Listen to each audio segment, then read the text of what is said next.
যাকাত কোথায় কোথায় ব্যয় করবেন, কারে কারে দিবেন?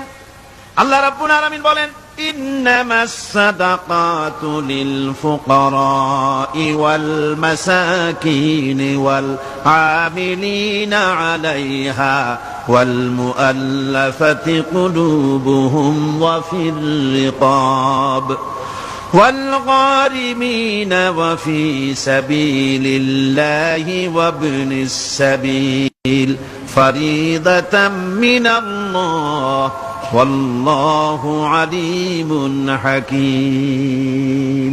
সূরা তাওবার মধ্যে আল্লাহ পাক যাকাত কোথায় কোথায় দিবেন খাতগুলি আল্লাহ বলে দিচ্ছেন। কোন আলহামদুলিল্লাহ। যেখানে সেখানে যাকাত দেওয়া যাবে না। যাকাতের জন্য খাত হচ্ছে 8টা। যাকাতের জন্য খাত কয়টা? 8টা। 8টি খাতে আপনার যাকাতের টাকা আপনি ব্যবহার করবেন, ব্যয় করবেন। প্রথম দিবেন ফকিরদেরকে। প্রথম দিবেন কাদেরকে? ফকির। ফকির কারা? ফকির হচ্ছে নিজের জীবন জীবিকায় অন্যের মুখাপেক্ষী।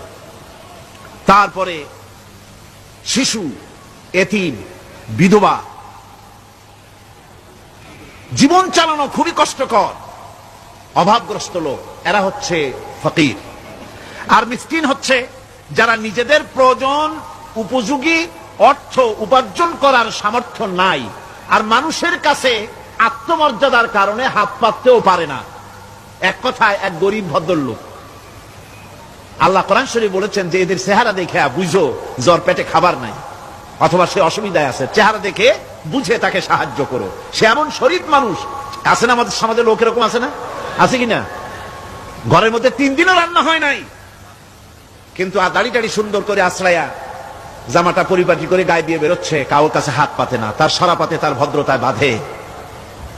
ওনার সরাপতে বেঁধেছে, উনি চাবেন না কারো কাছে, কিন্তু উনাকে যিনি সৃষ্টি করেছেন সে আল্লাহ রাব্বুল আলামিন শোনায় দিচ্ছেন, বান্দারা আমার ওই গরিব ভদ্রলোককে খাবার দাও। ওরা হচ্ছে মিসকিন। এরপরে আমিলিন, 3 নম্বরে আমিলিন, অর্থাৎ যারা যাকাত সরকারি ভাবে যাকাত যারা আদায় করে, সেই আদায়কারীদেরকে এই যাকাতের টাকা দিয়ে তাদের সম্মানী দিতে বলা হয়েছে। ইসলামী গভর্নমেন্ট আসলে যাকাত তো আর আপনার খুশি মতো থাকবে না, যাকাত দিতে আপনি বাধ্য হবেন। যাকাত দিতে আপনি বাধ্য হবেন। যাকাত আদায় করবে গভর্নমেন্ট। কে আদায় করবে? গভর্নমেন্ট আদায় করবে, আর গভর্নমেন্ট ডিস্ট্রিবিউট করবে। ওয়াল মুআল্লাফাতিল কুলুব, মনতুষ্টির জন্য, যাদের মন জয় করতে হবে এই ধরনের লোকদেরকে। ওয়াল রিকাব, আর গলদেশের মুক্তিদানের জন্য। ওয়াল গারিমিন, আর ঋণগ্রস্ত ব্যক্তি, তাও আবার এমন পর্যায়ের যে ঋণ